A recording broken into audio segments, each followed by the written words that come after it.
Lunch back பண்ணிக்கலாம். நல்லா சுட சுட சூப்பராக வந்து இன்றைக்கி மஷ்ரூம் பிரியாணி. டெய்லி சாம்பார் பொரியலே இருக்குது நாங்கள் பசங்க, அதனால் வந்து இன்றைக்கி மஷ்ரூம் பிரியாணி செஞ்சுட்டேங்க.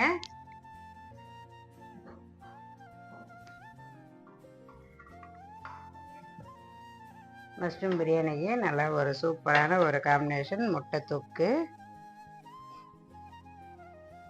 அதுக்கப்புறம் ஆனியன் ரைத்தா வச்சுக்கலாம். பிரியாணிக்கு ஆனியன் ரைத்தா தான் நல்லா இன்னும் நல்லா சூப்பரான ஒரு காம்பினேஷனாக இருக்கும். அதனால் அதுவும் கொஞ்சம் கட் பண்ணி வச்சுட்டேன்.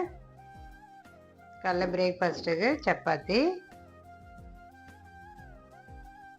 சப்பாத்தி தொட்டுக்கிறதுக்கு நல்லா வந்து ஒரு காலிஃப்ளவர் கிரீன் கிரேவிங்க. டேஸ்ட் ரொம்ப சூப்பராக இருக்குது. இது இன்னும் ஸ்நாக்ஸுக்கு டேட்ஸ் வச்சுக்கலாம். லஞ்ச் பாக்ஸ் வீடியோ முடிஞ்சு நாளைக்கு இன்னொரு லஞ்ச் பாக்ஸ் வீடியோவில் பார்க்கலாம்.